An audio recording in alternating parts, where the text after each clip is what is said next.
welcome to VGotM, episode number 35. The podcast where have we started talking about games again yet? Does it count? Maybe next month. Maybe next This month. is a gaming podcast? This is y'all are playing video games with this thing? We got... Oh, I'll put in the Discord overlay too. There we go. So we got me. Yep. I'm your host, Jarnod. And also co-hosting is Angry. Haha. Chief. What's up? Salty. How's it going? And the chat's favorite, Witherbottom. Hello. Oh my god! He's here! All right. I figured we'd start things off with a bang. But I heard an interesting thing, and I tested it, and it does work. Your tongue is so good at feeling textures that all you have to do is imagine you're licking something, and you'll know what the texture feels like on your tongue. Oh, I saw this. It's weird how accurate that is. Right? So like your desk that you're on, or a mouse pad. So just sit there and chat. If you're listening, try it out. Just think about licking something. Just think about, what do you like? I got a energy drink can. I know exactly what that would feel like on my tongue. No one else weirded out by this? Is anyone else trying it? It does feel it's kind of weird. Thinking about licking everything right now. Now think of like a vacuum brush. You're like, oh. Or a cat. I mean, let's be honest. I'm leaving. I'm not thinking about that. I'm making sure I don't think about that. We've licked cats before. When I was like 2, my older brother was chewing gum or something like that. And he's like, asked him for a piece. He's like, okay, close your eyes and open your mouth. And he took a bit of cat poop and stuck it in my mouth. And that was, yeah. We don't talk. That was a nice thing your brother did. Right? It was one of those weird things that happened. It's like, I don't remember it, but I probably got whatever that parasite is. But how is everyone doing? It's been a month. It has been a month. Fantastic. I've enjoyed this month. It's been a good... I haven't played Destiny in a while, and it was fun. Yeah. It was fun. It's like made Chief's month. Oh, yeah. I think we made his life. You did. We'll all get matching Destiny tattoos on the corporate retreat. That's right. Not that we have tattoos. I've already got one. So. That's why we're getting matching ones. Yeah, That's right. we're all going to get the same one you have. You ready for a lot of pain on your leg, boys? So, or your other leg. I don't know if y'all saw this, but this month, a actress named Julia Garner was cast as a Silver Surfer in the Fantastic Four. Of course. Yeah, but someone pointed out on Twitter, and I have to agree that it's weird. This person feels horrible for connecting the dots, but Harvey Weinstein got Me Too'd, and now all the new actresses are kind of ugly. Yeah. Yeah, damn, she is not attractive. Is that her on the left? Yeah. She's in that show, The Ozarks. See, I never watched Ozark. I was just saw she was in that Inventing Anna. She looked better in that. I didn't watch it, but yeah, it's about some girl that invented a fake status for herself or something like that in New York and some hoity-toity culture. I'm familiar, but yeah, I mean, we just have to give. She's a horrible actress. I'm dead serious. Tell us how you really feel, Chief. She's awful in that show. So you would not Harvey Weinstein her? Is what you're saying? Oh no, not at all. It's like you have to kind of miss Harvey Weinstein just a little bit. You're like, kind of wish maybe we could get some he's a free man now. He's a free man, so the women will get better looking now. He can rape to his heart's content now. He's free. What was that Dave Chappelle joke about Bill Cosby? He's like, he rapes, but he saves. That was so good. Speaking of TV shows, someone was pointing out that the success of Fallout, the TV show, we could maybe see it turn into a video game. Wow. And that person probably votes. Man, he's probably a games journalist. It has 0 comments. I know. Someone took a screenshot of it before. Oh my gosh. I was only able to get a screenshot. It's got to be satire. It probably is. I know, it has to be. I mean, there's no way. Like, you'd have to be so stupid. So I know that some of y'all have watched Fallout. I have. You like it? It's amazing. I did like it. I have not watched it. Yeah. I definitely say that the amount of me liking it was because I played the game. Had I have not played the games, I probably would not have understood why it was funny in certain areas. I would have just been like, wow, that's pretty stupid. But because I played the game and like knew the lore and knew the background of the game universe, I was like, holy crap, that's freaking hilarious. So I don't know the lore that much.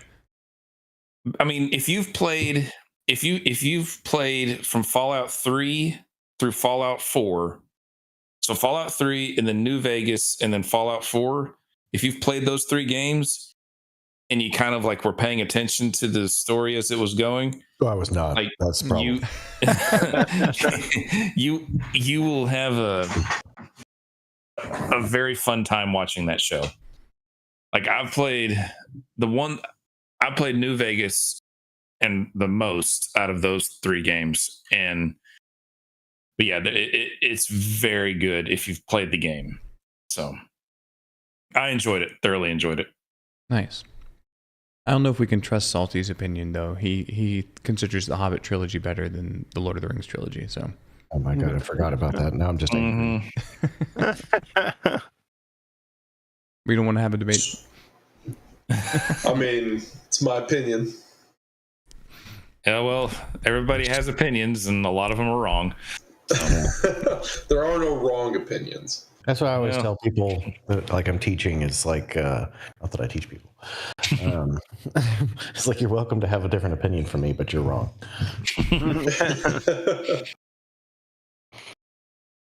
Yeah, no, the Fallout show was very good. Well, the lead writer of Fallout 3 Fallout New Vegas thought that the lore was a hot mess. That's Chris Avellone right there. Let me see the lore. It kind of was, honestly. The lore in this series is a hot mess. Is. Fallout on Prime. And it says, I may need to do a separate review just for that. It's really ramping up into a mushroom cloud. Nice. Clever words. Yeah. In like Fallout 4 and 76, they've changed a lot from Fallout New Vegas and 3. Like the lore's changed quite a bit. They did something I saw, whereas like I haven't watched the TV series yet, but they did something where they removed entire factions from New Vegas or something like that to make the lore of the TV show work. But I don't know about that. But. Okay.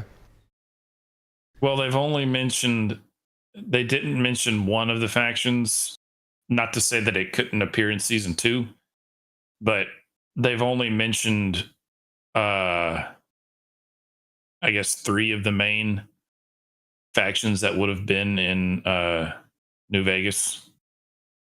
Okay. But they haven't mentioned one of them. I mean, I don't want to say it if people want to watch it, but yeah, I am planning on watching it, just haven't gotten around to it yet. Yeah, I won't say, but yeah, they more just left it unsaid. Okay. Yeah. Right. But it definitely was left open pretty big for a second season, so it'll be interesting what the second season is. So yeah, they should make a video game out of it. I know. Yeah. I think it would make a really good video game. Was 3 the one that Jill started out with? Yes. Yeah, that's the one I started with too. 3 is what I started with. I played 2 once, I think, and haven't gotten into 3. Like, haven't played any of the other ones. But I was talking to a guy who worked on one of them, on the first 2 ones, and he was telling me that this was back in the day, the 90s, where people would send in, like, instead of sending email, they would send in like letters and stuff like that to the studios to talk about, to complain, compliment, send in bug reports, kind of thing. So he said that there was one time where this guy wrote in and was very upset, and he had gotten in dog meat, the dog, and I think it's every single one, but they made him unkillable. He couldn't die in the first one, and this guy dog meat has broken his leg, and he didn't know how to heal him, and so he had stemmed him to death. Okay. And so there was a bug in the code where like it didn't take into account stimming to death. It only took into account like enemies attacking dog meat. So dog meat died. Well, since it was a top-down isometric, every time that they moved to a new area of the map, it would collect your entire party from everywhere across and then drop it right at your spawn point in the next map. And it never took into account that dog meat may have died. So it would always bring the corpse across the map and drop it on top of him every time they transitioned to a new map. And he thought that the game was punishing him for killing his dog. That's funny. That's good stuff. I don't know. You could stim pack someone to death. At least in 1. I don't know if they continue to allow it. That was never a thing in 3. Was it? Beyond. It didn't hurt your health or something like that? No, you could. I mean, there were other chemicals that you could get addicted to, but not a stim. Oh. Like Psycho and Jet and those other things, you could get addicted to them. My biggest problem with like Skyrim or like Elder Scrolls and Fallout is all the like junk items that you just kind of have to learn to ignore because you're not sure what's important and what's not. Mm-hmm. And so like it really bothers my OCD.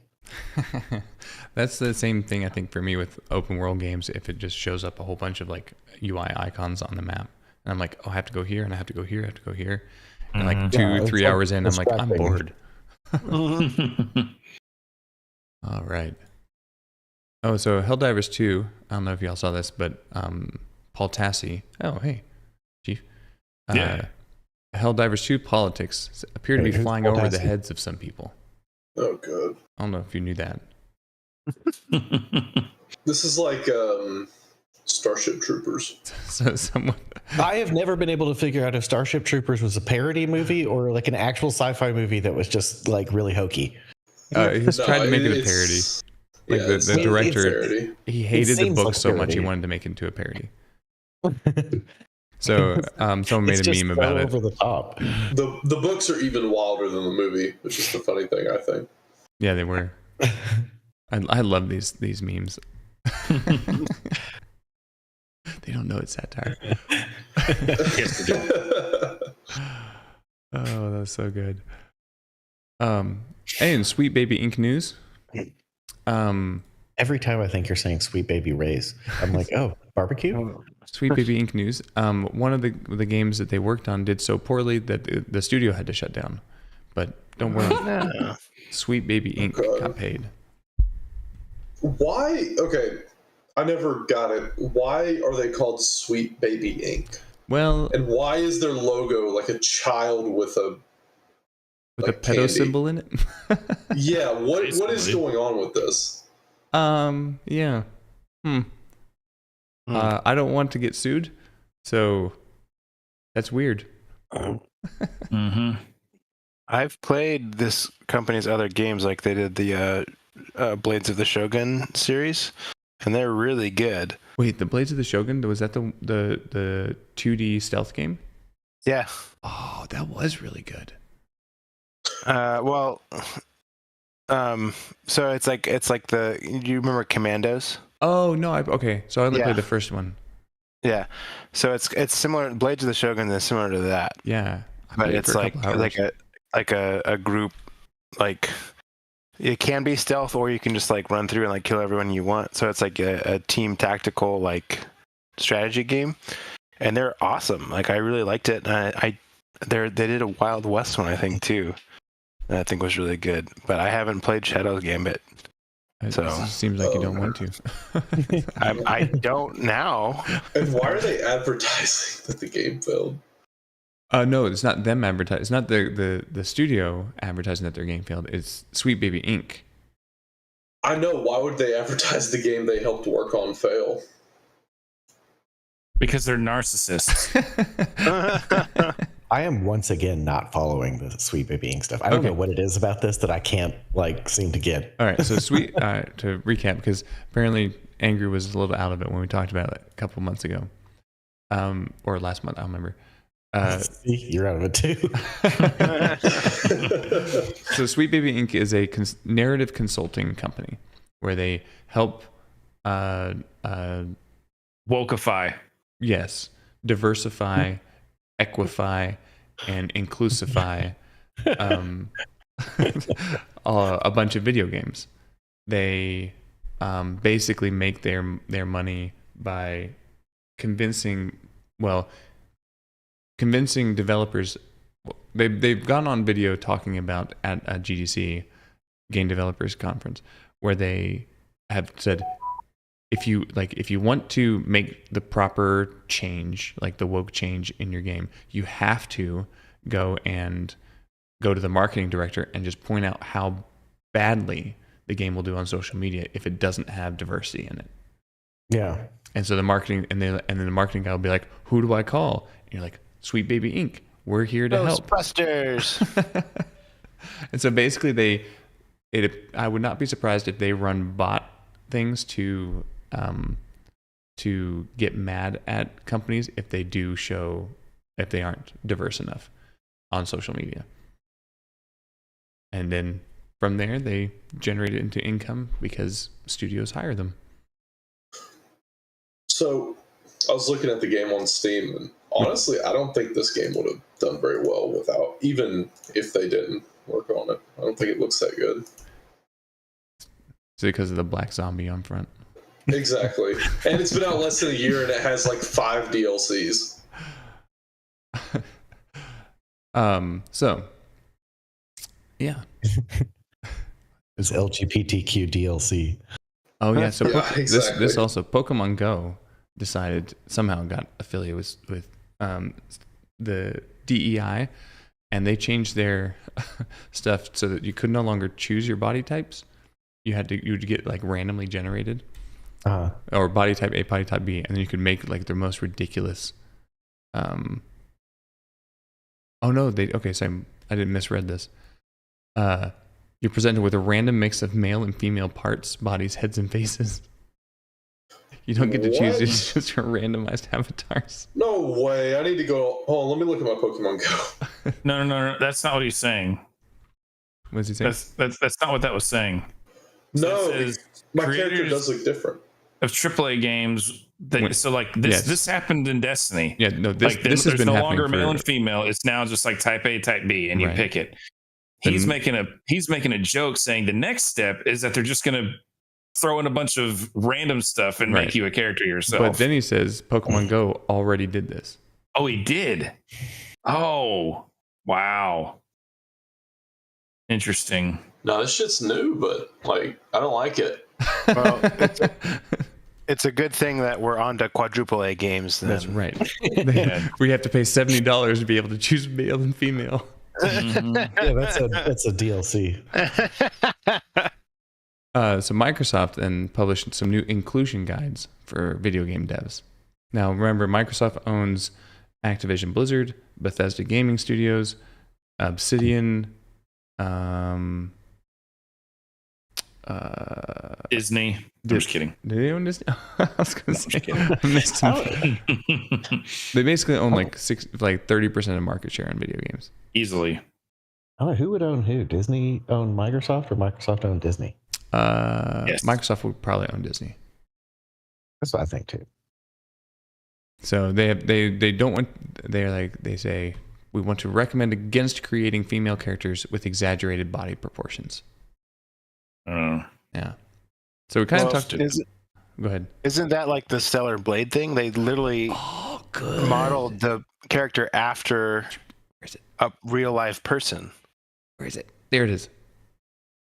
So, Stellar Blade is on the right. The protagonist that is people are very upset about. What's up, Underminer?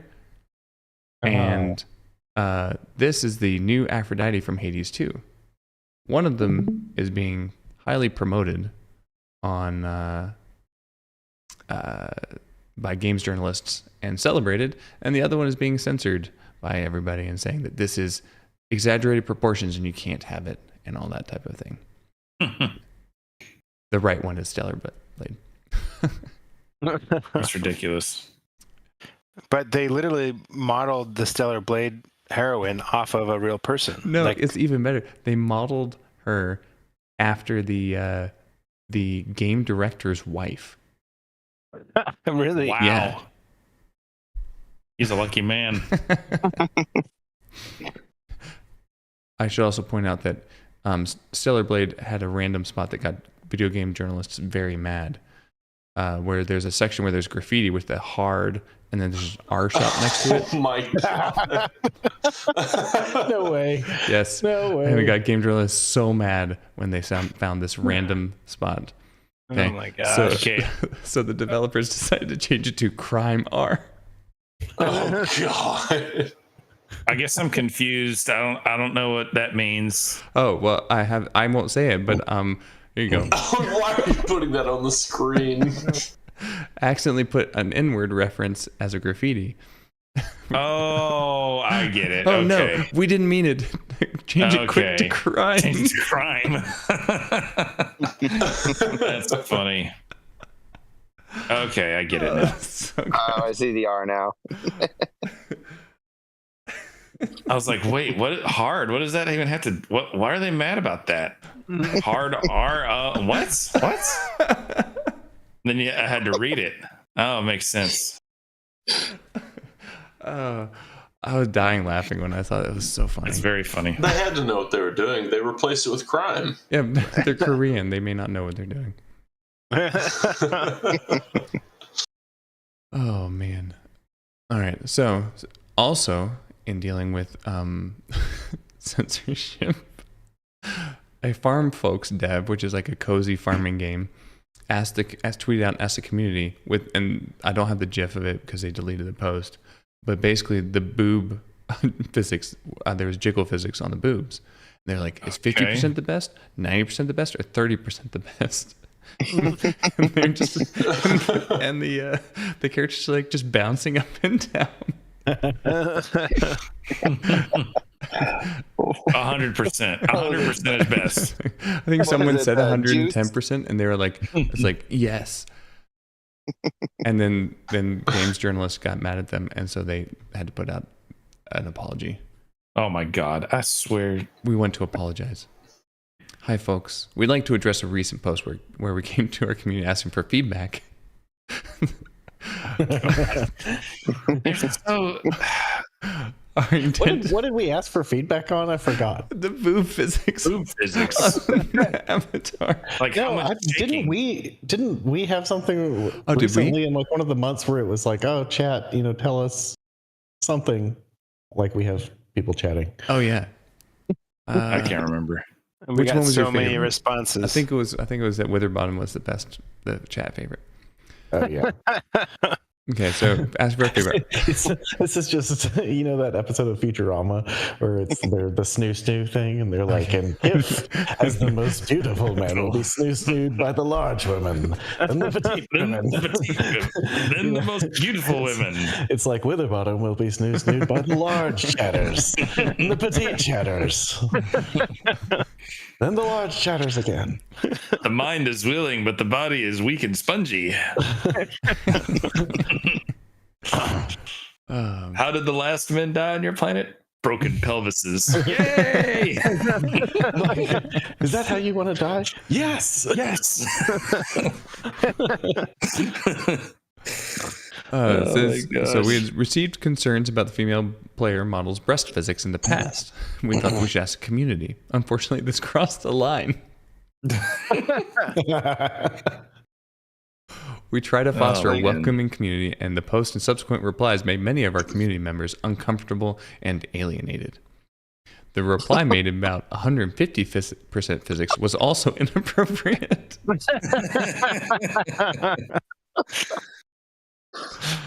Oh, that's funny. Oh man, that's like a damned if you do, damned if you don't kind of thing. I know. Basically, you guys, the viewers, made it not cool. That was so good. I can get rid of that one. Oh yeah. So based on all of the noise that's been happening with SBI and Gamergate 2 and like all that type of thing, Ubisoft sent this out. It's an internal email they sent out. They said they want to make it very clear that we do not accept hate, harassment, or other forms of abuse. And we're deeply saddened to see the negativity and hatred currently spreading on our coworkers' personal profiles. We're proud to represent the diversity and inclusion that exists in society as part of our everyday work. Remember to pay $70 to the next game. Oh, where was this posted? This is Ubisoft. No, this is an internal thing sent by Ubisoft. Oh. Given the current polarization of the topic, we believe that having a respectful and constructive dialogue is difficult, if not impossible, to achieve.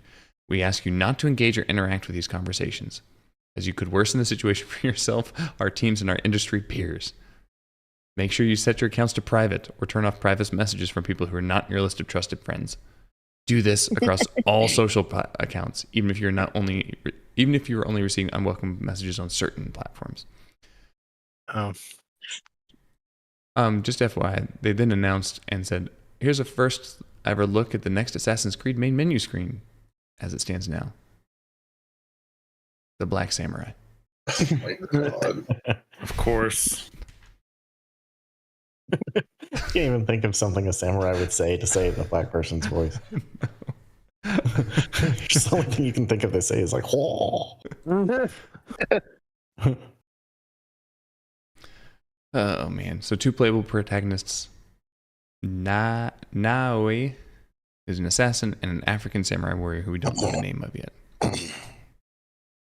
So, Ubisoft. An African samurai warrior? Yeah. How?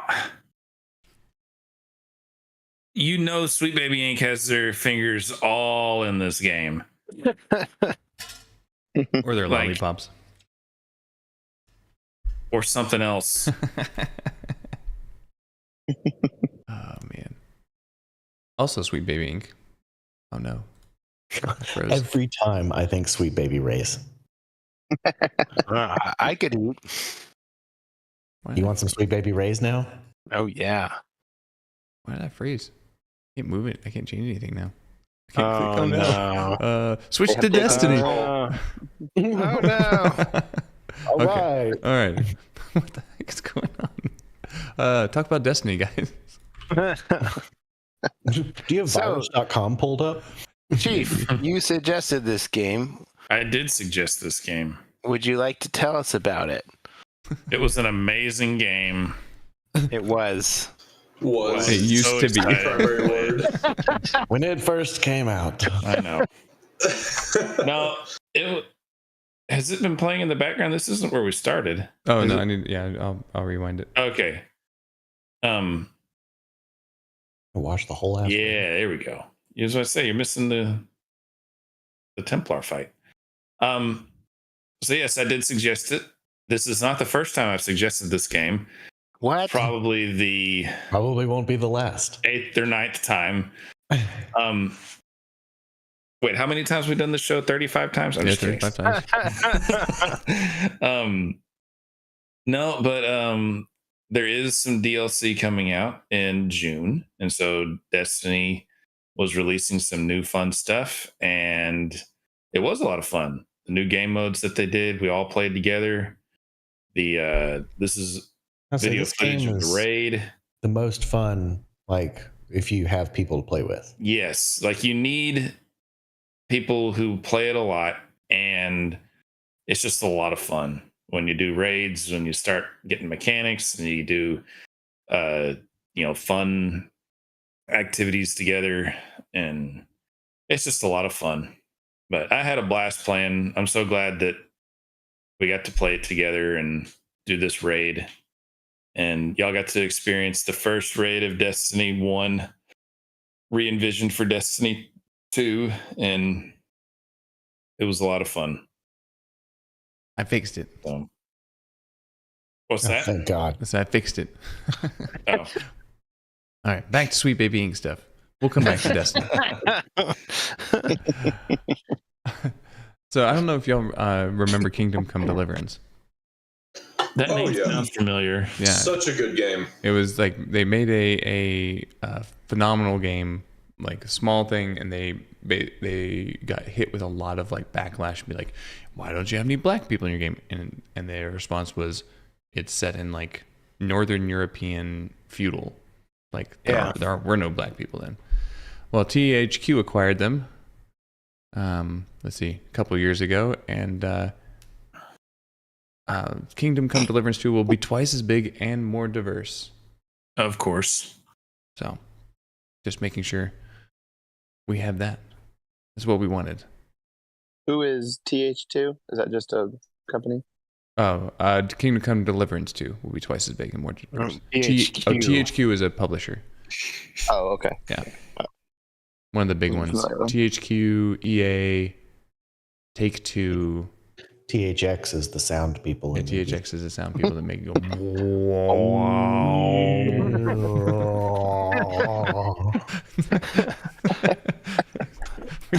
Just the entire rest of the podcast is us trying to recreate that.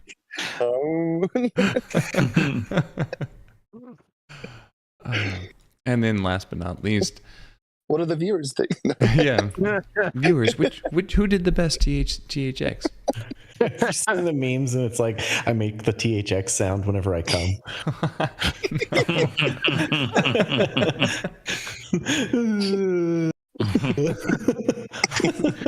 Sounds like a Down syndrome whale. dude. Down syndrome people have sex too, you know. Do we know this? Trust me, I would know. Not that he has Down syndrome. Yes, but he might have had sex with a Down syndrome. Just to be clear, Chad, I'm insinuating that I have slept with Downy people. Downy? That's a paper towel company, I thought. Yeah, that's what I'm pretty saying. sure it was founded by a Down syndrome person. That's why they call it that.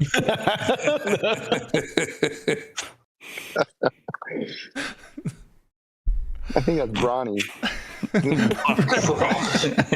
Brawny with the Downy. I'm just kidding.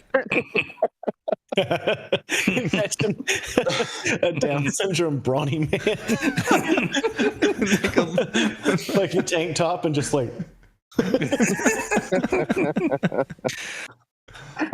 is probably the one that gets us canceled. Yeah, this Yeah, a little is bit. definitely. Derailed. Can't be any worse when we went to Dragon Con and talked about that. So this was what Blizzard did in World of Warcraft when they to make amends for drinking the breast milk out of the fridge. They changed. This was the old thing. You have the old picture and the new one, and then they changed the one in the bikini to a basket of fruit. You know, for diversity. I think this was a couple years ago when that happened. What was the thing about The new one looks younger. The Bill Cosby suite or something like that? Yeah, that's the same. That all that started coming out at the same time. Yep. Crazy. All right, almost done with all of the news. Yeah, let's go here. Apparently, the recent report reveals that the messaging history of 600 million Discord users can be accessed for just $5. Oh, that's not good. Shit. It was delete. So a little bit of context on it. It was not private messages, only in like servers that people are in, and allegedly supposedly that the guy who wrote the scraper was doing it to try and capture groomers and pedophiles. Mm. And then immediately got hit with a whole bunch of negative press. All right. Now let's go to Google. So, because they are in a DOJ with an antitrust case, they've had to start releasing internal memos. And basically, Google has replaced the smart tech people with unaccomplished Indian MBAs. And that is why their search is going down so poorly. It's a sad day. I kept wondering why every time I searched for something, like ads for curry kept coming up. That's weird. I just get Bob's and Vagine. I'm not gonna lie. This is really great for me.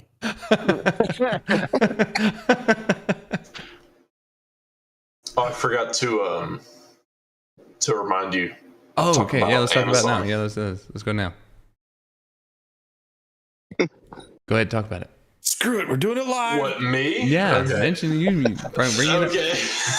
So, do y'all know the Amazon grocery stores where you just go in, get your groceries, walk out?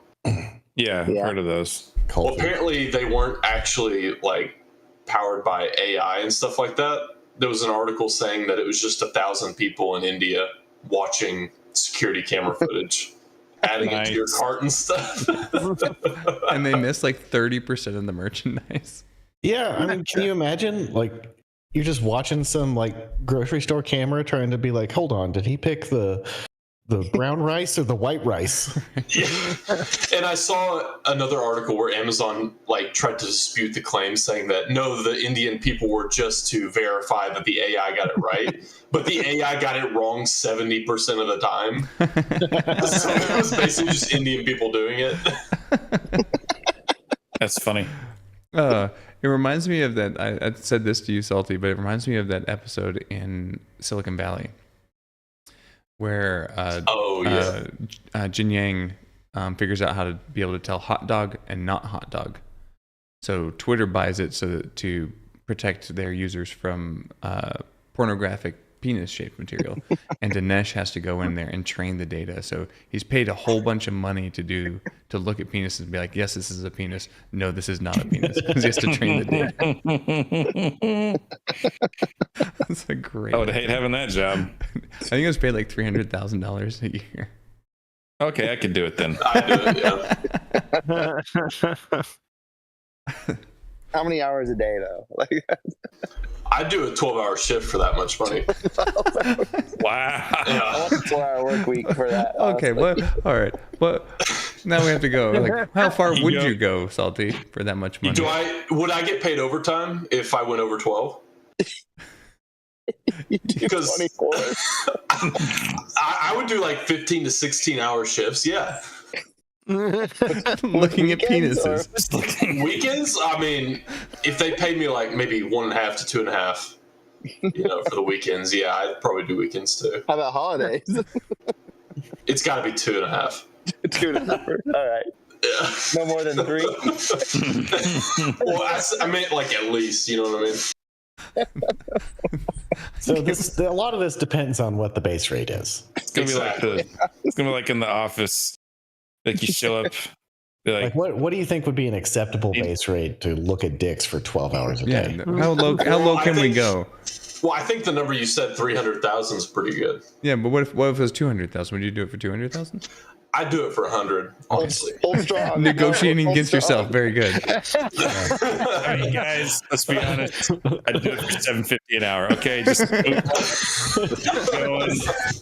long as I got time and a half for overtime after doing it for 12 hours. Exactly. Yeah. Honestly, like it's not that hard. Yeah, it's an easy job. Unintended. I guess some of them might be, but Some of them might be. Some might be a little shriveled. but I'll be honest, I'm kind of retarded.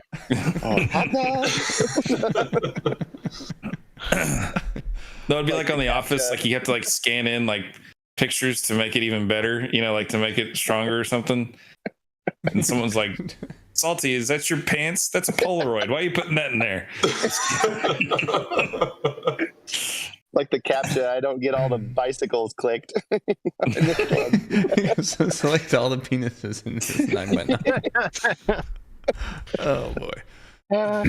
Funny stuff. All right. What's next on the docket? We got Destiny. Destiny? Going back to it? Yeah. All right. I moved us back so we can watch the Templar. No, you're fine right here. This is Oracles. So, and then Templar will be next. Is there any melees in here?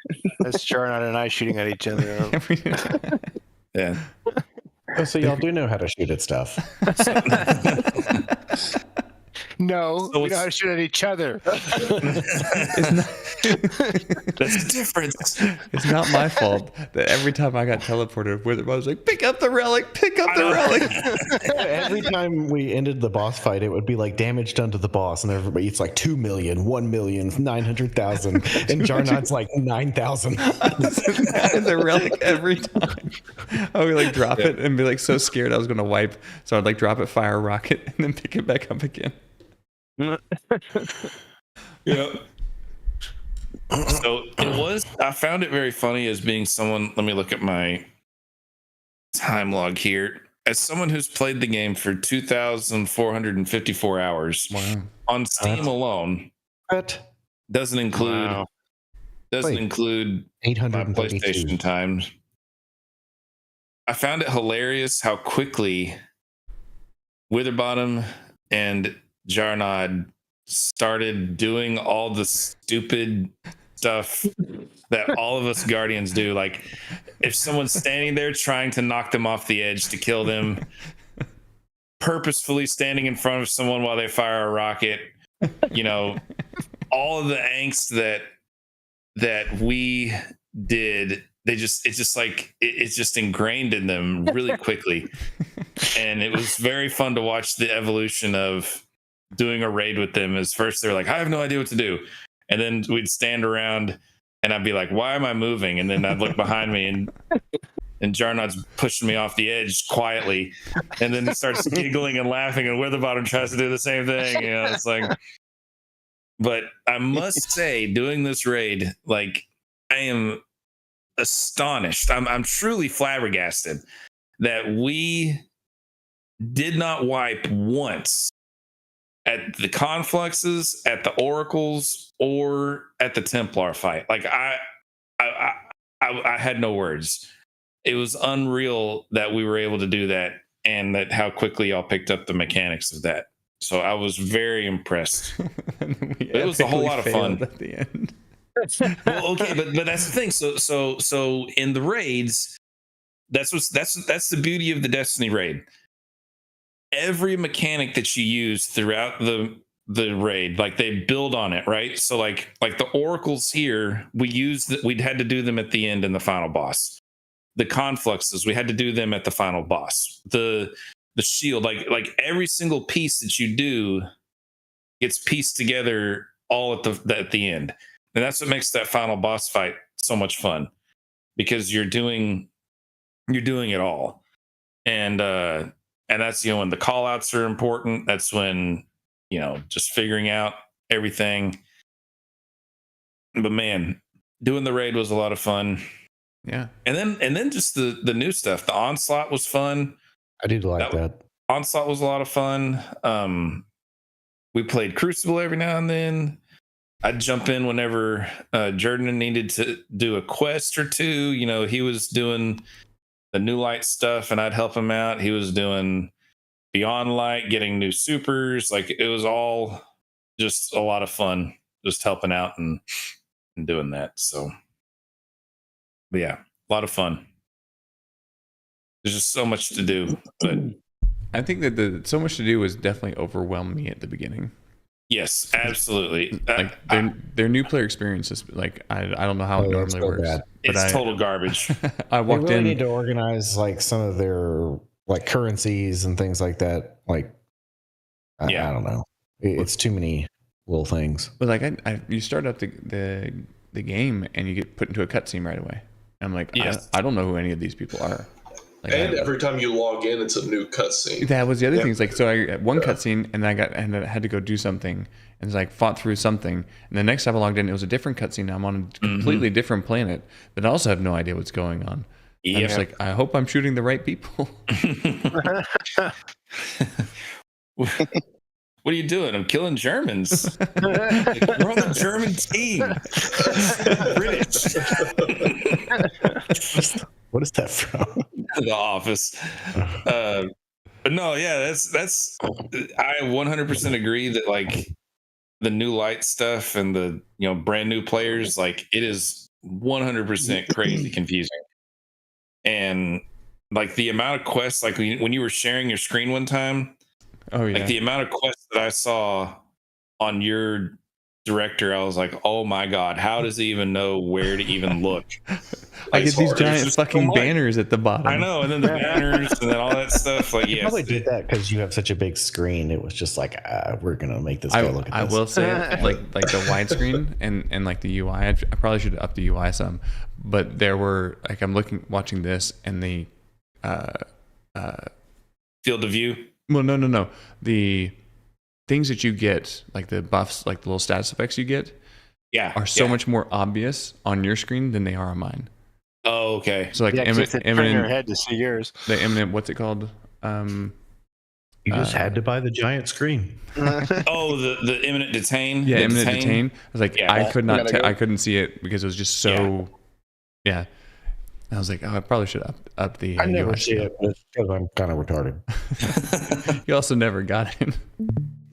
Yeah, not this time. Nope, there goes Underminer.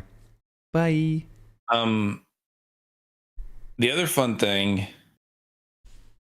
So I don't know how much like Destiny news you want to talk about. What I'd love to start with is like just the beginning of your and Angry's like journey into Destiny a little bit.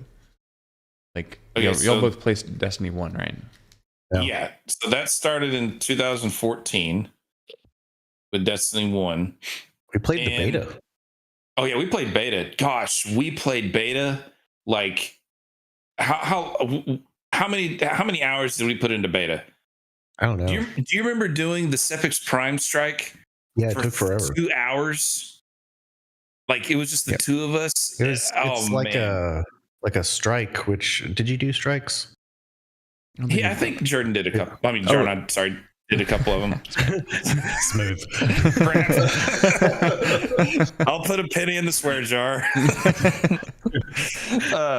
But no, I think he did a couple of strikes. I might have done a couple of strikes. I really must say I thoroughly enjoy. Like my favorite moment was doing the Hive dungeon. Yeah, that was fun. Wasn't it? I really enjoyed the Hive dungeon, and just from a level design perspective, and just the sheer amount of distance we traveled, and it was amazing. Yeah. So we started in 2014, and we played it. I remember playing the whole story. Like Jonathan, the giant Angry, and I did a lot of it together. I stopped myself. Almost two pennies in the swear jar. But we played it all the way through. But then I remember him, Angry, coming to me one day. He said, "Hey, have you done these raids before?" I was like, "No." And he said, "Well, what?"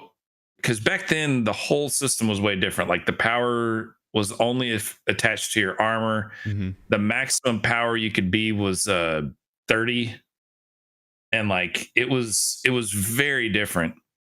And it was very hard to get that high. Like it was really difficult.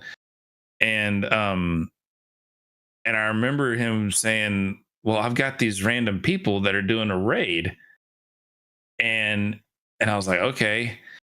And we'd never done this before. We just been playing the normal stuff together. And we did the first raid that we did together was Crota's End. And I remember just how difficult that was and all the crazy stuff that we were doing in that raid and just how much fun it was. And then right then and there is like we decided, like, okay, we're going to do a lot of raids. And at one point, I remember we had 6 people consistently every Thursday for a good 2, maybe 3.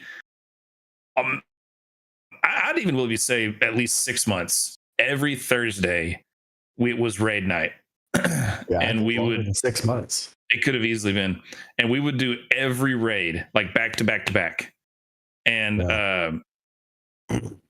it was just so much fun. Yeah, that was honestly whenever I was the most obsessed with Destiny. I was pumped. Like every Thursday, you're like, yes. Every Thursday was raid night, and some of those guys. So one of the guys' name was Soji. He was a cool guy. We played a lot with him. Laughing he was mute. He never spoke. I never heard him talk. He was always in our voice chats. He was always listening to us, but the man never spoke. He was like a silent god, but he knew exactly what to do every single time we played. So he was one guy. My cousin, who we played a lot with back on D1, he was Raider, and then it was the two of us, and then there was one other guy. Because Ninja didn't join us for D1 very much, but there was a third guy. I can't remember, or a sixth guy, but I can't remember his name right now. But man, that was some fun times. So I played D1 when Taken King came out. Okay, yeah, Taken King was a huge game changer for that game. And they changed the light level. So I played up, and I was like, the whole point was I was playing with a friend of mine. We wanted to get into the raids, and I think that the light level, like there was a light level you had to be at to get to a raid, and it was like 1,300 or something like that. I don't remember exactly, or 3. No, it was only in the single digits back then. I mean the triple digits back then. Okay, it must have been 300 something. And like basically similar to the loot system here, it was like random. It's like, but you would always get like a small upgrade each time. Like the light level would just be slightly bigger. And I'm burnt out because I was like, I know exactly how many runs I'm going to have to do of like these 4 dungeons or something like that in order to get to raids. And I'm just kind of, so I just stopped. Yeah. But it was like the frustration of a like incremental increase every time you played, but no greater than that incremental increase every time I played. I was like, never felt like I was doing anything different, I guess. So when Taken King came out, I remember our raid group, we spent, gosh, I don't even know how many hours figuring out the raid. But for some reason, I'm still really good at figuring out raid mechanics.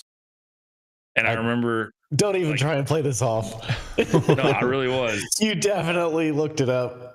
No.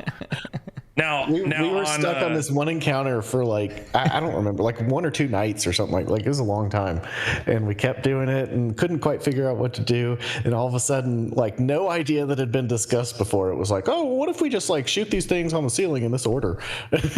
Yes. Okay, that was a different raid. That wasn't Taken King though. that was the Scourge of the Past, or not the Scourge of the Past, the last raid that they did in Destiny.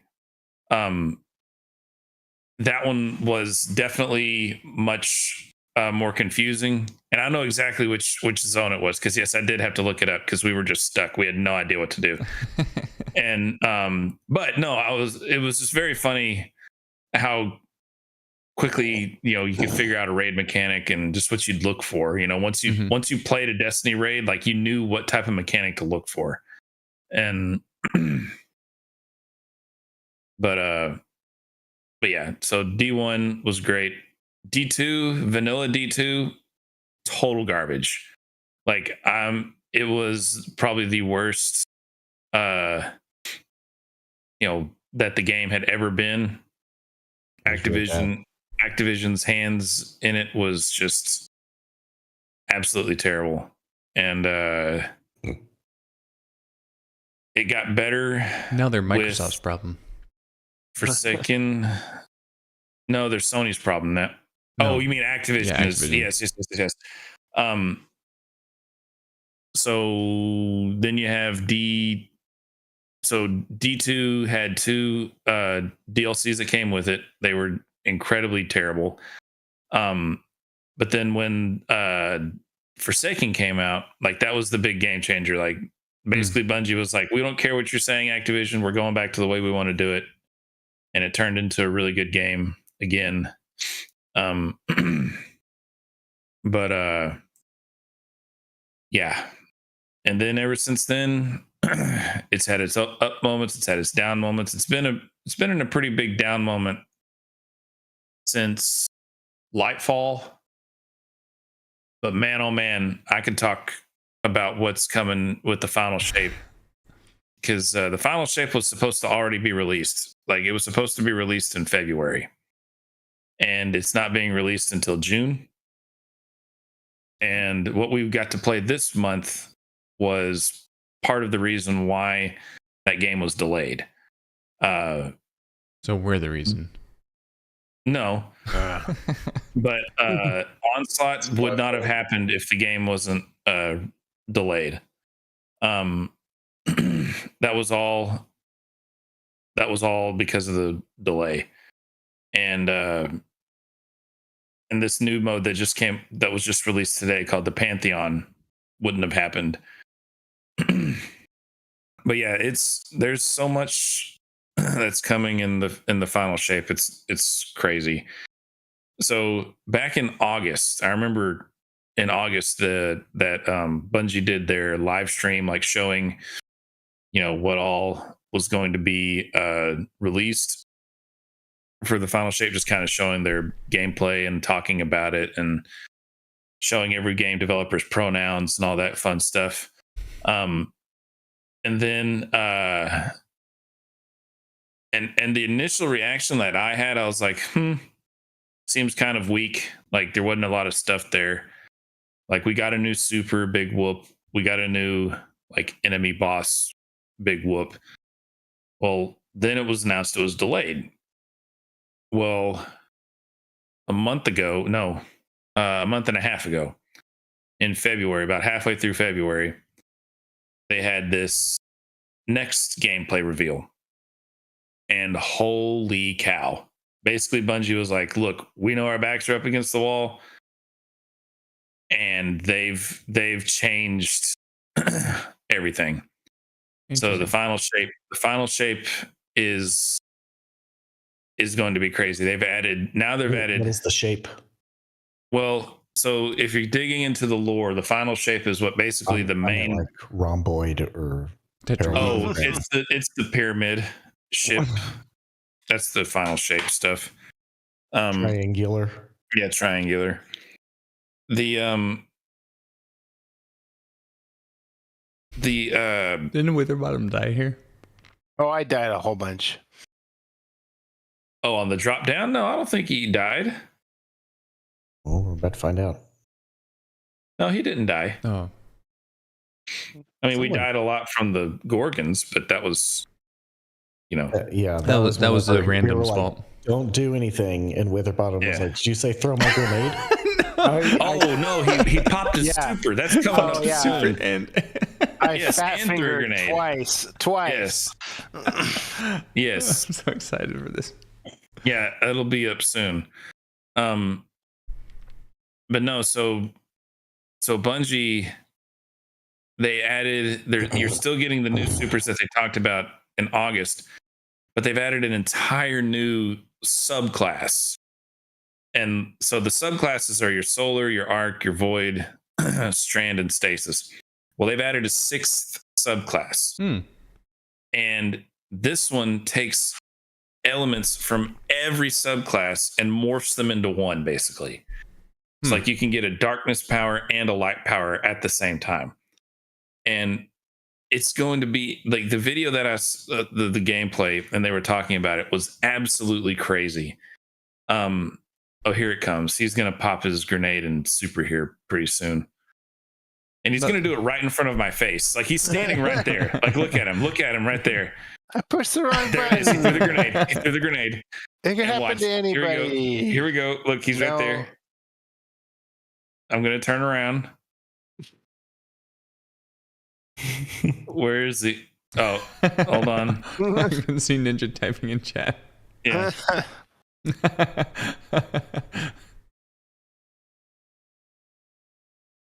Yeah, angry. Okay, here he goes. Yeah.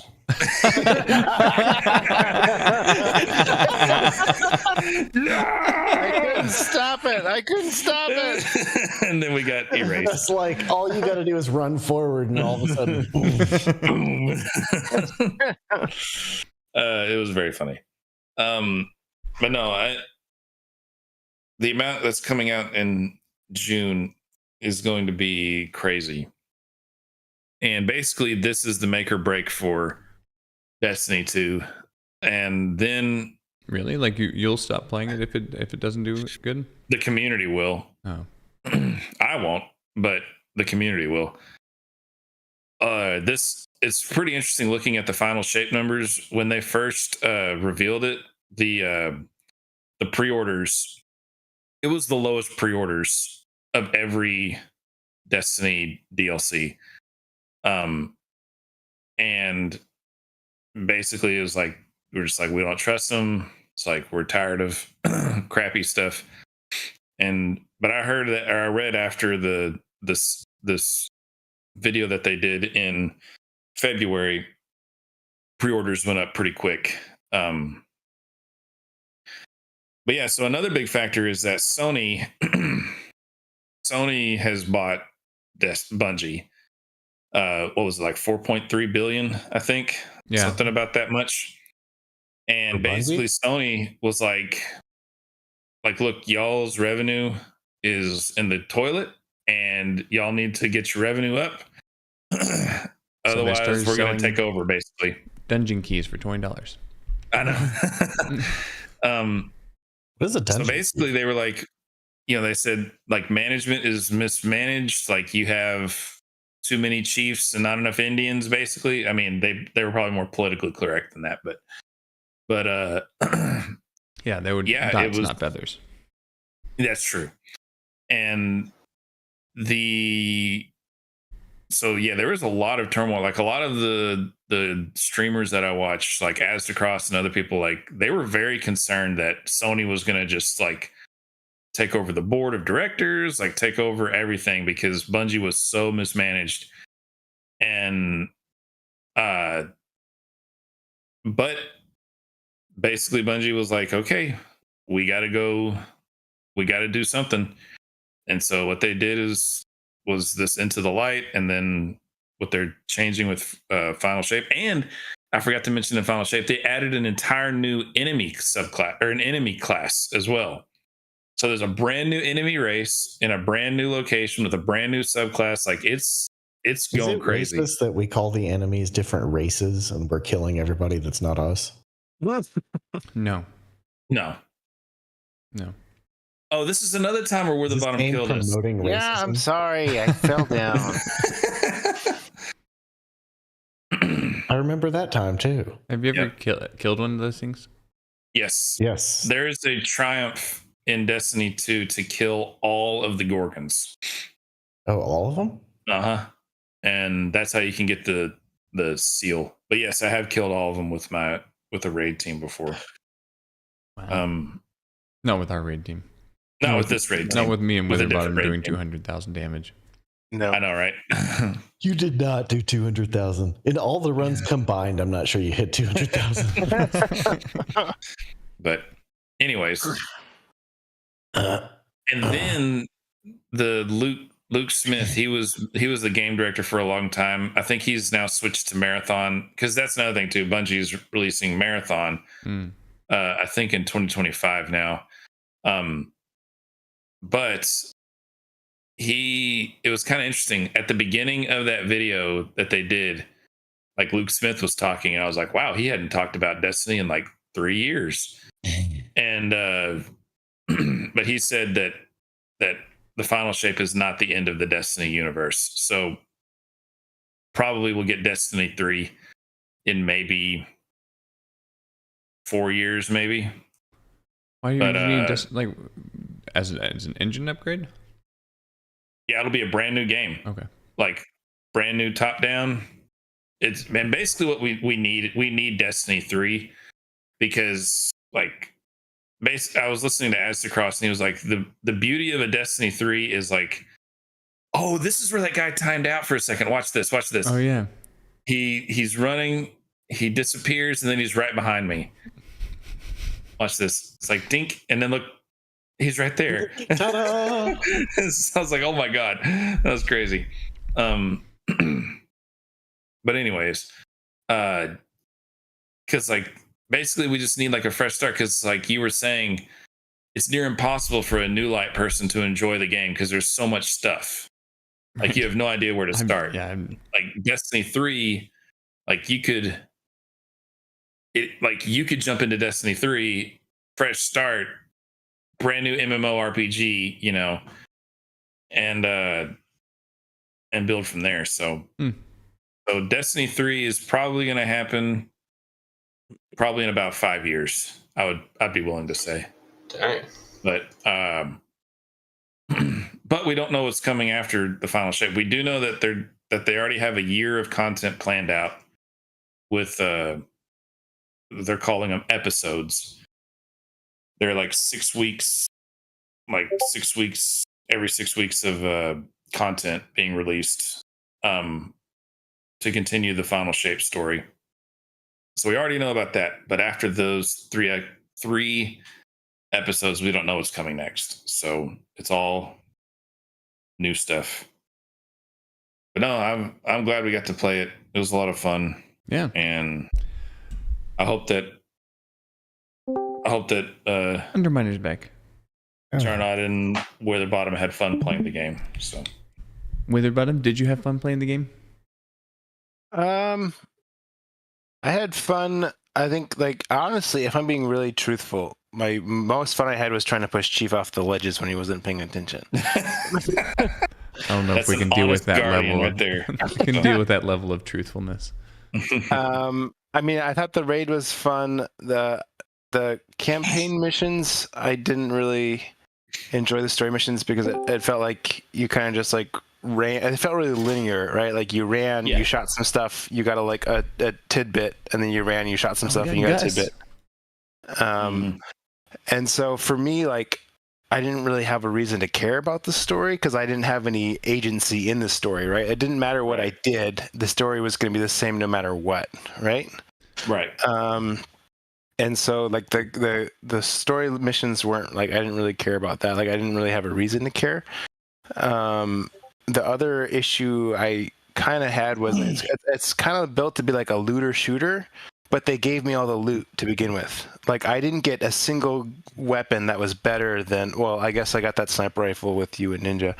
But, like, for the most part, none of the loot I got was better than the loot that they just gave me when I started the game. That was a frustrating thing. Not higher level, but yeah, I agree. There is a lot of stuff in Destiny 2. I think one of their things where they kind of shot themselves in the foot was people wanted more customization of guns, and so they added like a shitload more guns, but none of them really stand out. They all just kind of feel like similar but slightly different versions of each other. Yeah. And then basically you just farm for like perks. Yeah. And it's, I don't know, like in Destiny 1, a lot of the stuff was more, it mattered more about your power level. And you got the top tier stuff from doing raids and the like peak like multiplayer, like PvP activity. But that was like the strongest things you could get. So it kind of narrowed down, like there was a clear, like these are the guns you want. This is what you farm for, and gave you like a goal to do. And Destiny 2 kind of gives you a lot of perks, but I never feel like, oh, I really want to go play to farm for this gun or something like that. Doesn't feel like it. Yeah. So I don't know. I didn't get that hook to play by myself. Like, I didn't really have a whole lot of reason to keep playing by myself. I had enjoyed the time I played with you guys or with other people. But like, I mean, that random we picked up on the last raid, he did that same encounter like 110 times. Like, that's just not looking for Vex. That's not what I'm into right now. So I know. But I enjoyed the raid was fun. I enjoyed the dungeon. We did a couple dungeons that I think were fun. Honestly, like the combat is fun. Like, I feel like the combat is like, it's compelling. It's fun combat, but like, I feel like they tried to shove a story in there, and there's not a whole lot of reason for me to care about the story from my perspective because I don't have any agency as a player. That was my perspective. Yeah. Did you get play any of the Last Wish stuff that with Revan? Oh, here's my other thing, as that this is marketed as a free to play game, and if you go to the Steam store and you add all the DLC to your account, any guesses how much money? $250. How much? 250. No. Anyone else? Didn't you say it was like $600 or something? $564.86 for all of the content in the game. Almost like nearly $600. Do I get any exotic weapons if I get to do that? I don't know. I honestly couldn't tell you. That's almost the Sims level. Have you seen, like, if you go to the Sims 4 and you download, like, look at all the DLC, it's like thousands of dollars. Wow. That's funny. Did you play any of the was it Riven's Last Wish or something like that? Like, so yeah, Season of the Wish was the seasonal content. Yeah. So like the wish layer and stuff. Yeah, that was bullshit. Like the whole traps thing, I jumped over. Like, I was so mad about that. Welcome to Destiny. There's always traps that just insta kill you on everything. I was. Yeah, but I also feel like there's not a lot of consequence to it either, right? Like, no, there's no repair fees. There's no like if you die, it's kind of like whatever. Like, I feel like other MMOs I've played, if you die, that's like your entire budget to repair your gear, you know? And I feel like it added a little more consequence, a little more incentive to take it a little more seriously. Yeah, but Guardians are immortal. Yeah. I think that was one of the, like, benefits and drawbacks in the raid. Because, like, each attempt could be the one that you, like, do all the mechanics. So like, when I've raided in other MMOs, like the what's it called? Like the threshold of failing and wiping is it's a lot more forgiving. It's like in Destiny, like one mess up is a wipe. Or at least in the raid that we were doing, like you mess up once, you're like, okay, yeah, you mess up certain things. Yeah. And so there's this, it adds like this extreme amount of pressure, but at the same time, like in those MMOs that I played, like the run back or to get there to set up for the fight took twice, 3 or 4 times as long. Then Destiny's like, you're back and you just basically go again and again and again. And it was this weird combination in my mind of like I have to be extremely precise, but like the consequences aren't that horrible except for wasting everyone's time. And it was just an interesting design decision. Yeah. Yeah, several times doing like a day one raid with people or just like doing a raid, someone might accidentally start the encounter. It's like, okay, we'll wipe real quick. You know, it's like just like reset it. So, or like someone forgets to rally the rally flag. Right. It's like, okay, just wipe real quick and everybody will rally. And I would say that the raid design was a lot more similar to modern MMOs that I played than older MMOs. Whereas like modern MMOs, it's like you basically, there's no chance of you completing the raid unless you do everything, do the mechanics perfectly. Where, like I said, it's a lot more lenient. So if like, even if you mess up you may just overpower it in a way. Whereas like it didn't feel, I felt relief after finally finishing the raid rather than like, oh yeah, I worked hard to accomplish that. Like trying to I guess like if lifting, it's like it doesn't feel like I'm failing to lift, 3 plates. And it's like it's more of like I have to hit the same sequence in a row and I keep messing up on the sequence kind of thing. And it's like it was a difference between, I don't know if I'm explaining it correctly. No, you are. Yeah. And I was like, yeah, I was just relieved. I was like, relief that you finished it because we had to restart it so many times. Yeah, well, instead of the fact that it's like, oh yeah, we finished it, let's go do it again. Well, like I guess it's also a like it feels like almost, I didn't matter at all because I did like 200 damage to it. So, yeah. So who cares? But it's like there was a sense of like as long as I didn't screw up the mechanics, we were going to win.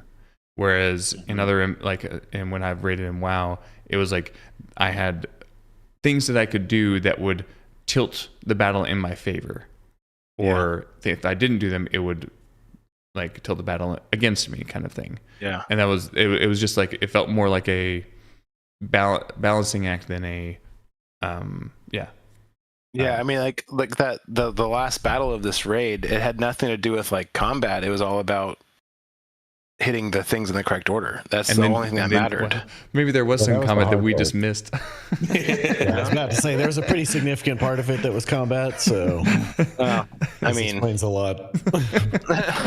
I mean, it seemed like, you know, as long as you communicated and were able to like pop the things in the correct order, the boss didn't actually do like any damage. Like, I mean, I guess if you stood right in front of him, he would. Well, but like you weren't like dodging attacks from him. You weren't like, there was nothing like, the boss just kind of stood there and like shot some bullets. Yeah, but see, we were protected by the relic.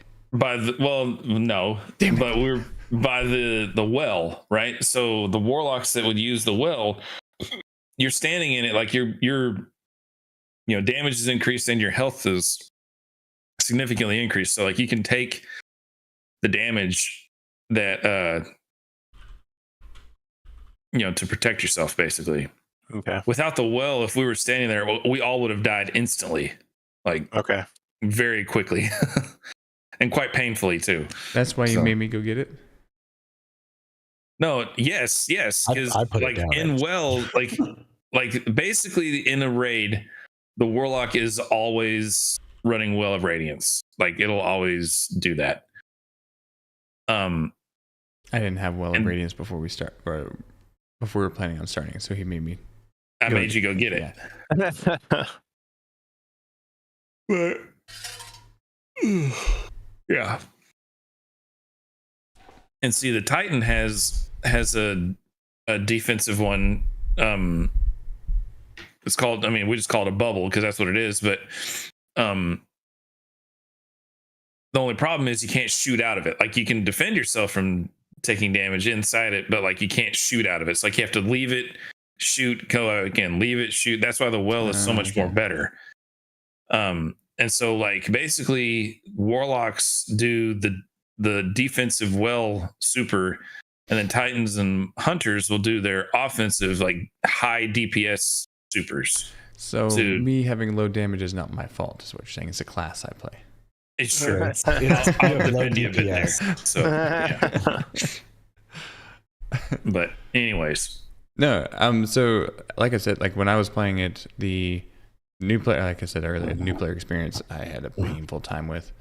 And it's just like UI stuff. I just don't know where to go. There were multiple times, Chief, where you're like, just do this. I'm like, I what button? I know. And then how do I get there from there? See, and I felt the same way when we were playing WoW. Right. Like you would say like, oh yeah, just go do this. I'm like, So I was thinking about that because like at least in classic vanilla, like there is almost 24 hours before you get to the first dungeon that you have to spend leveling. And it's like the blitz of giving me to 1810 light, is it still called light power? 1810, yeah. Is it still called light power? Yeah. 1810 light power, it just blitzes me to the end, and I'm like, I didn't learn how to play. I'm now at max level, but I don't know how to play. You're a baby with a shotgun. Good way to put it. Yeah. And so as I'm slowly learning, like if a baby pulled a trigger on a shotgun, would the shotgun go flying or would the baby go flying? It depends on if you brace it in the shoulder or not. Okay, let's say you braced it. Ooh. Maybe this is like a 2-year-old. My 2-year-old? Kid would probably go flying. You think he could shoot a shotgun? He would hold a shotgun, no problem. If you decide to do this, video it. I will not.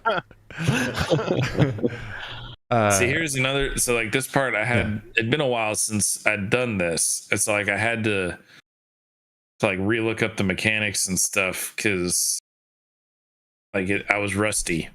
Oh yeah, this one had me confused because first when we jumped into the raid, because when we came back to the raid last night, I thought that this was the fight we were doing because the entrance, and I was like, I don't remember all of this stuff. And yeah. So the second video I sent you is the Atheon battle. Yep. You could probably put that one up if you wanted to. I will say, like, I definitely fell in love with like the level design and stuff like that when we did the Hive dungeon. I mentioned that earlier. Yeah, I was just like, it was so much fun to just go through and feel like I was exploring something. And like that was the one with the ogres, and we had to go and like sneak through it. And I was like, this is a really enjoyable way to play the game. So, whoever designed that, you were holding the relic right now, and you were like, "It's not charging. It's not charging." I didn't know how to use it. Yeah. I was like, "Just stop hitting the button." Yeah, it was funny. I was so stressed about making everyone like. And then I was like, "Okay, now use it." Oh, okay. That was fun. It was fun.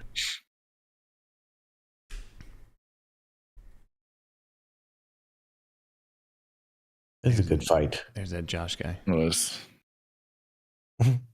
If you're watching, Josh, we already removed you from our. You already kicked out of the Discord. And then I was like, okay, when you get out, do the shield, cleanse this. Okay, good. And then, yeah. Then what happened here? I think. See. Okay, you see where it says internet detain? Like you can see it more clearly on mine. Yeah, like you definitely can. Yeah. And yeah, then it was just DPS. And I did my super there, Thunder Crash, high DPS, super. So yeah. Oh, that's right.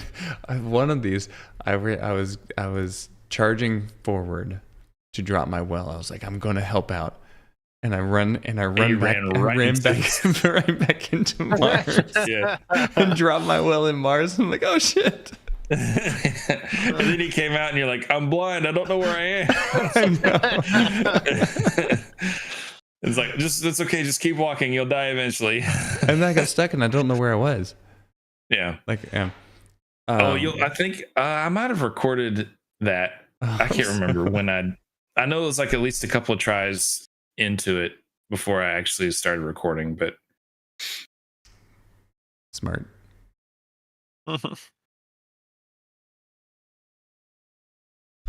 But yeah, Salty, what do you think of Destiny 2? I enjoyed it. I agree, though, the new player experience was a little lacking, I think. Would you recommend it? Yeah. Oh, for sure. Helldivers or Destiny 2? Helldivers. But I love Helldivers, so. I think this might be the one we might have met. No, we got it right. Oh no, because the one I messed up on it was the one that he had like a sliver of health left. I can't remember. It's etched in my brain. My failure.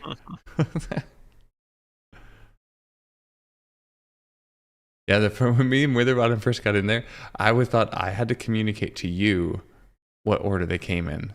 Oh, and then you're like, it's like, which one? Or shoot him! I was like, yeah, that's where you ran back in. Yes. Did you see yourself run back in? Yes. Yeah. Okay. Yeah, because he had like a sliver of health this time. Yeah. Oh, and then you detained everybody. Yeah. Oh man. Try to get away from times. Oh man, that rocket would have done it too. I know. He was so close. But then I was like, that's okay, guys. We'll get it this time. We'll get it. And then I messed up the call. Oh, yeah, so you're just standing over there because you're like, I can't see. I can't see, and I couldn't get out. We were just like, it's okay. You'll die soon. And oh, man. Yeah, one of the mechanics that's new for like all the raids that they did in D2 was the revive tokens. Like each person has one revive token that they can use. So you basically only have like 5 revives or 6 revives as the whole team. So I don't want to watch this part. This is where I messed up to call out. Turn on the audio. Turn on the audio. Living the shame. Because it's like I start shooting and then it's like, oh yeah, it's this one. It was like, this one, the last one. Yeah, it goes red and we all die. It's all good. Man. But we got it. See, here's the damage, like 9,000 damage.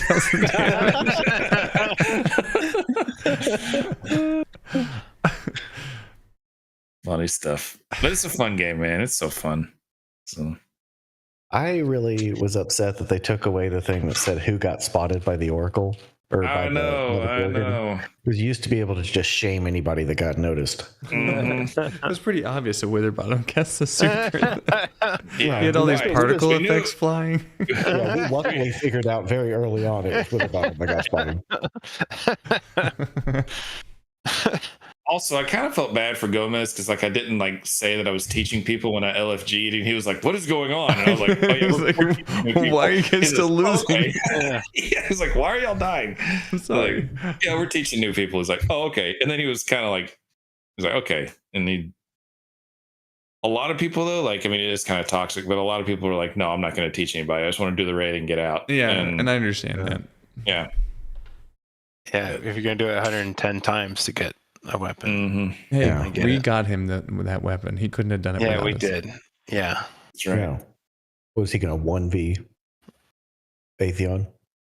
I mean, he basically did, but He did.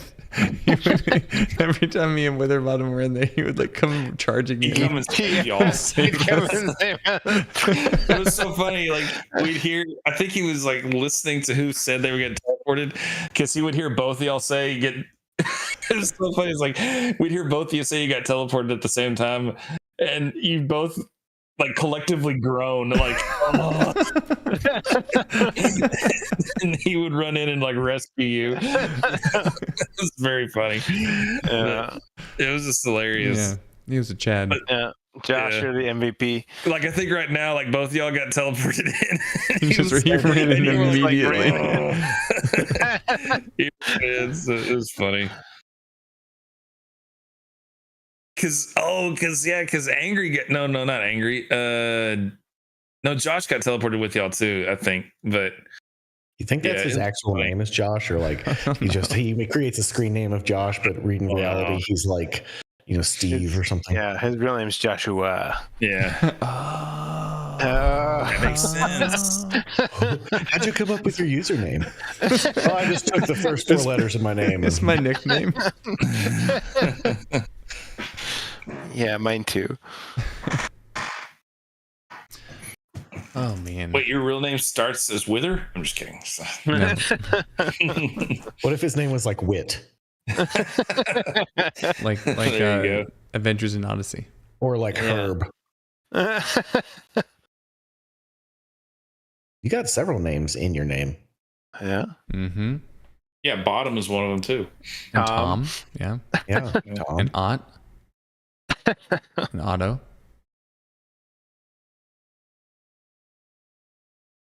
That's kind of an interesting game of who has the most names in their name.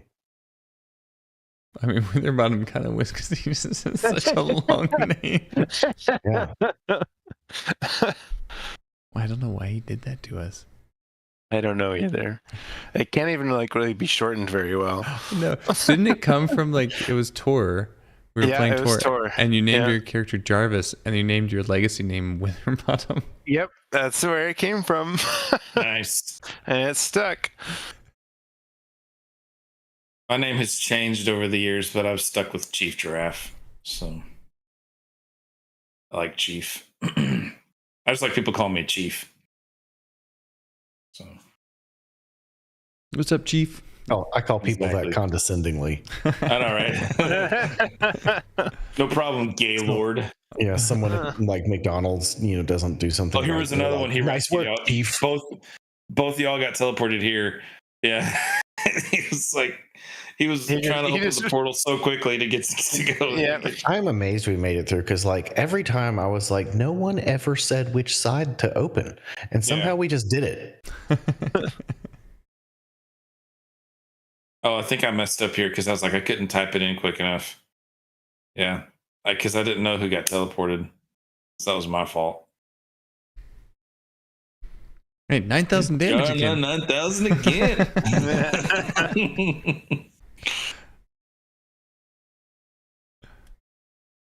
Yeah. All right. Pretty sure that I got more than 9,000 one of these.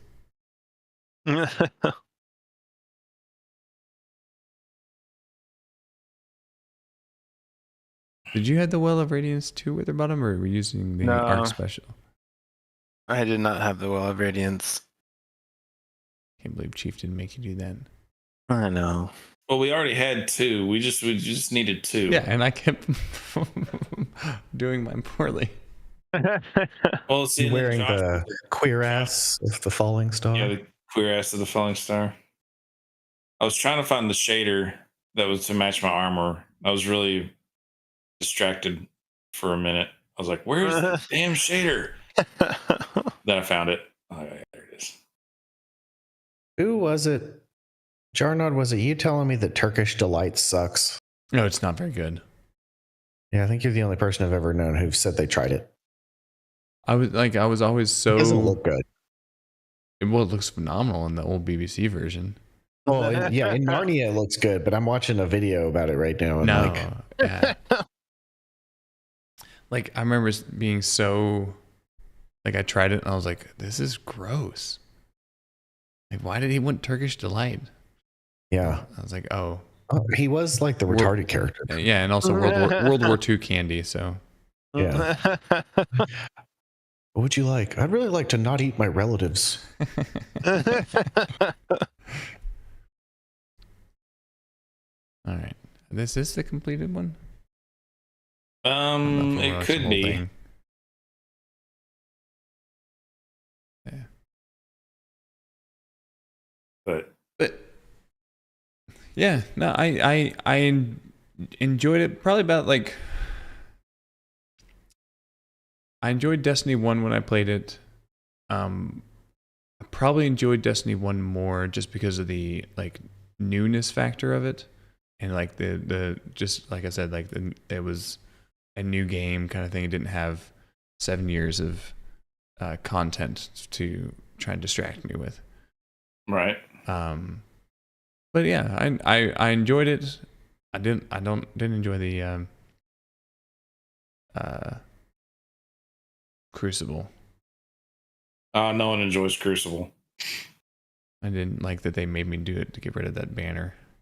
I think this is where we beat them because we did a whole crap ton of damage that first time. No, I think we failed on one of the ones we did a crap ton of damage on. Yeah. But yeah. I have no idea what's going on in the story. No idea what's going on, why I'm killing this guy. Except that he might have Vex for me. Yeah, I would say definitely, I don't know. I don't think you play this game for the story, but they tried to cram it in there. They tried really hard to cram it in there.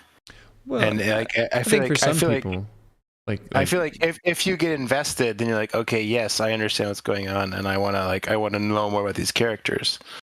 Yeah, okay, this is where you, Angry, and Witherbottom got transferred. And Angry picks up the relic. He's like, I got the relic. Starts running. He's like, oh shit, drops the relic. It's like, you pick up the relic. I've always done the relic, like, just because, like, in Destiny 1, I don't remember the exact mechanics, but I feel like the relic holder had to do more damage type stuff. And so I would usually grab it because I knew what to do rather than like if we had a random person. Right. And then the other people really just kind of there you go. Just 236,000 damage. There you go. Oh, wow. Okay. There you go. But this time it was like the people who were not holding the relic had to shoot things much faster. Yeah. There we go. Okay, I'm validated. We don't even have to see the kill. I did more than 9,000 damage. So you're saying it's over 9,000? That's right.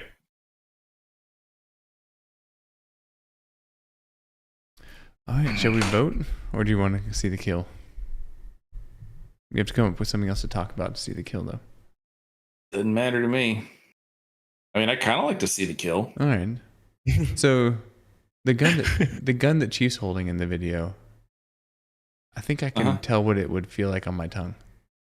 You think so?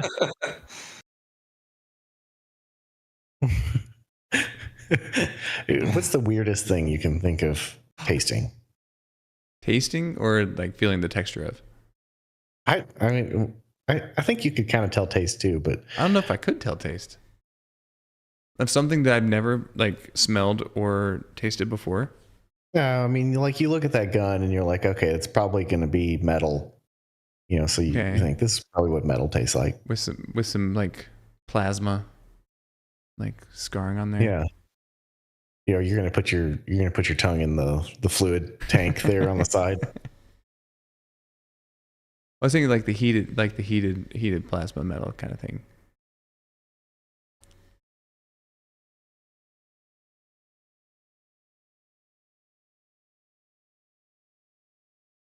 But back to the story, Witherbottom. I mean, with like when I was playing Vanilla WoW, I didn't care about the specific story of each character I came across, and it wasn't until after I got to like level 60 and started fighting a Nixie that I was like, oh my gosh, like this goes back to the Defias Brotherhood back in Elwyn Forest. Mm-hmm. Like I had no concept. I liked WoW that I got to meet like people from Warcraft 3. Yes. It was cool. Yeah. They did a good job of bringing, like, most of the hero characters from Warcraft 3 were in grenades. I never thought to use grenades. Oh, yeah. I got yelled at whenever I used my grenades. By who? Mostly when we did the Gorgon thing. See, like, I was shooting the bubble and it wasn't popping. I don't know why. It was weird.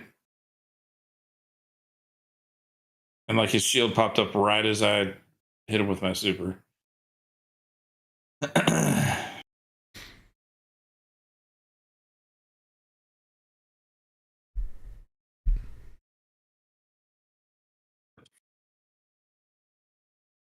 I miss it? Oh, no. Not yet. So, with the bottom, we'll get a story game in here soon. Would be a story game. Well, of course, he didn't feel like Witherbottom did not. Did you not like Outer Wilds? I loved Outer Wilds. That was a great game. Oh, really? I didn't like it. Did you finish Outer Wilds? Oh, trust me. I remember your dumbass complaint. Did you play through the? I did not play through the DLC. The DLC is terrifying. Yeah, it's really scary. And I'm okay. I'm happy. I'm content with. No, but it's so good though. It is really good. And I don't like scary games. I can't do them. I have only turned off one game for being too scary. Amnesia. And it was no. Not. I mean, like turned it off and deleted it. Like, I have it. I just like have not worked up the courage to play it. What game was that? Visage. I don't even know what that game is. I never heard of it either. Are you going to suggest it next? I think I've suggested it before just to mess with Chief. I didn't even know about that. I have no idea about that game. So it's like this really realistic looking graphics, you know, so kind of immersive thing where you go around and there's all this supernatural creepy stuff and you have to kind of solve puzzles, but there's scary stuff that happens. And I don't know, it's very unsettling. Like there's no music, you know, it's just like dead silent. And just the atmosphere is so tense. It's like uncomfortable to play. I hate that. Did you ever play Fear? Yeah, Fear was not scary at all. Okay. Then I don't think I could handle any of those games. Did you play Amnesia? No. Oh, no. Amnesia. So the first Amnesia, I played it in school, and oh man, like there were certain sections of it that I was so terrified. I played it on an old like MacBook. It's like one of the first Steam games I got. I think it was a summer sale, and I got it for like $2 or something. First Steam game I ever bought was Left 4 Dead. Yeah, I think the first one I ever got was Half-Life 2. I don't know what my first one was. Yeah, I don't know either. Half-Life 2, you had to install in Portal, I think. You can probably go look it up. It might have been Portal. I will look it up. Journal. Activity? I think you have to do like a purchase history. And go back like county 10 years. Purchase history. Okay, I'm already. Mass Effect. Mass Effect 2. That's what it was. That was scary? No, that was my first purchase on Steam. Oh, where do you go look at this? Go to your account details and purchase history. Apparently, my first purchase was Knights of the Old Republic. Knights of the Old Republic was my second How one. do you filter that? Or do you just have to go all the way down? I just went all the way down. It's a lot of transactions. And then it was Left 4 Dead or Borderlands, Left 4 Dead, Sid Meier's Civ 4. That was a good one. Commandos with. Yeah, my first one, I bought 3 at the same time in 2012. Amnesia, Left 4 Dead 2, and The Witcher. Oh, that was a good one. Oh, hey, we just won. we won. Yeah. Nice. Oh, yeah. Oh, woo. Mine was Skyrim in 2012. Oh no! Oh, I missed a column. Actually, it was Portal and Portal 2 bundle. Mine was January 24th, 2010. So I vaguely remember something with Steam, like whenever, because I had Half-Life 2. I think that was the first time I used Steam, but I bought it like on discs, and it was like multiple discs. You had to install it. Mm-hmm. And I think it made you download Steam to launch it from, but this was back right when high-speed internet, I think, was coming out. So, who was downloading games back then? Right. All right, time to vote.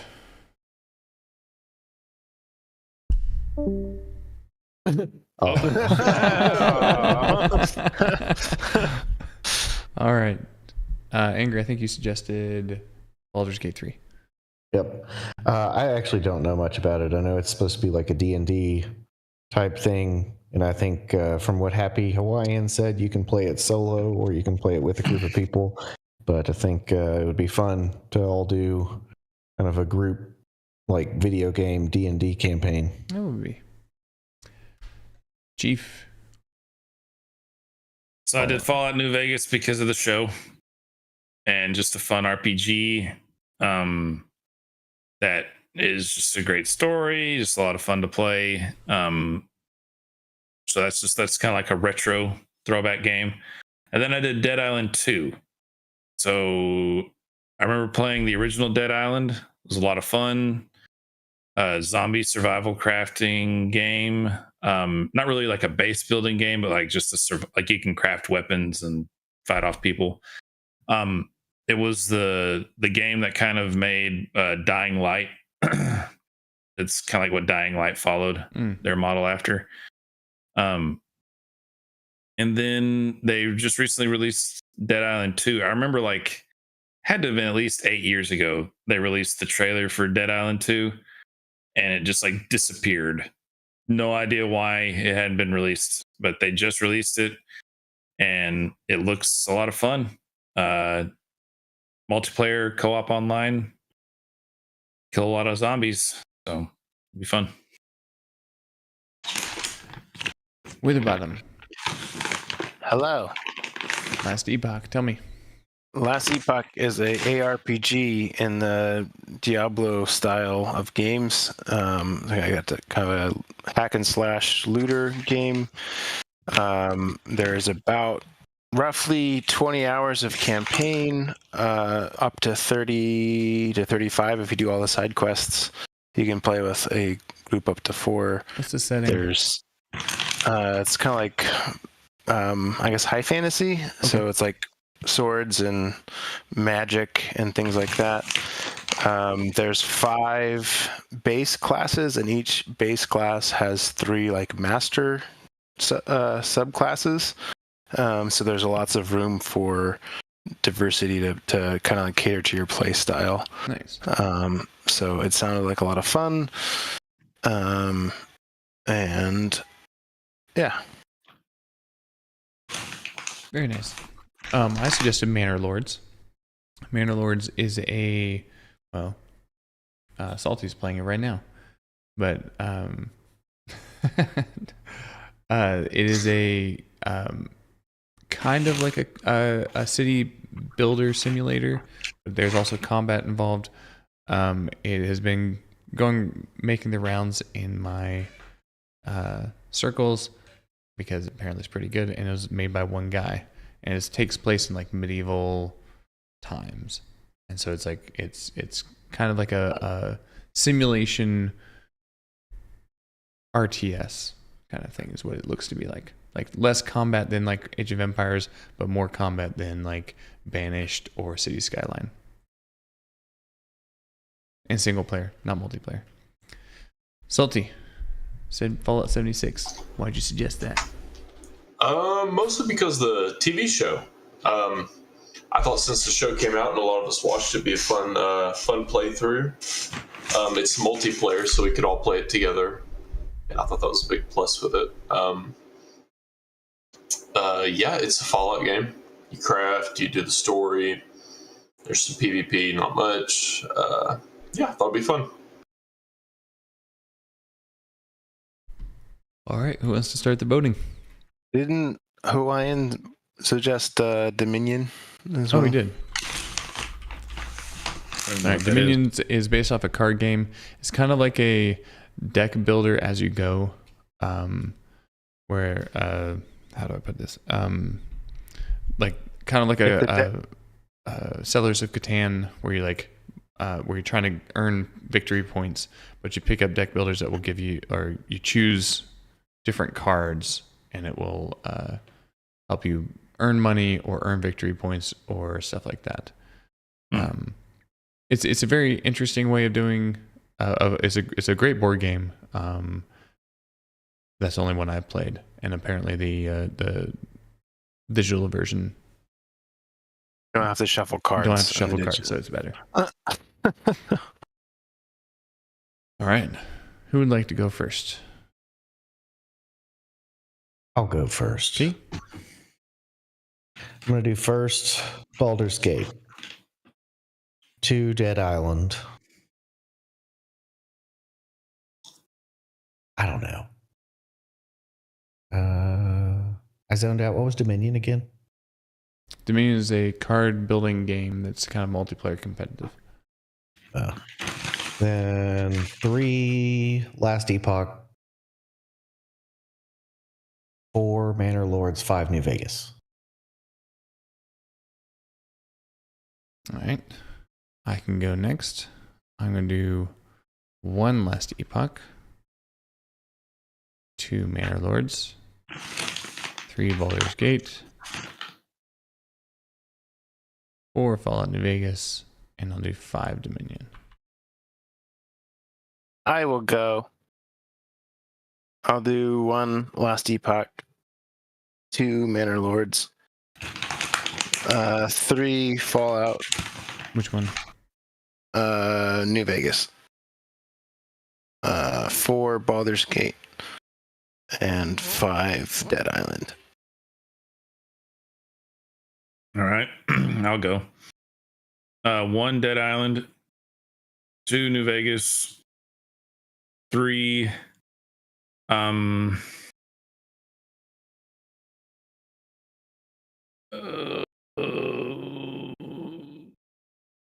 Manor Lords, 4 Last Epoch, 5 Baldurs. And Salty. I'm gonna do first choice Baldur's Gate, then Manor Lords, Fallout 76, the New Vegas, then Dead Island 2. All right, moment of truth. Oh boy. Is it Baldur's Gate? It's Last Epoch? Or no, sorry, it's Manor Lords. It's Manor Lords. Oh no, it's Manor Lords. Manor Lords. Holy shit. Wow. Manor Lords. Who suggested that one? I did. Okay, I'm not playing it then. See y'all in Destiny 2. That's right. Who's going back on Destiny? All right.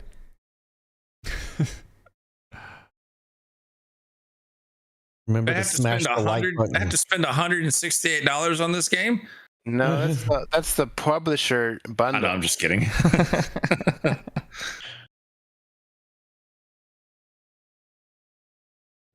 Well, any last words, everybody?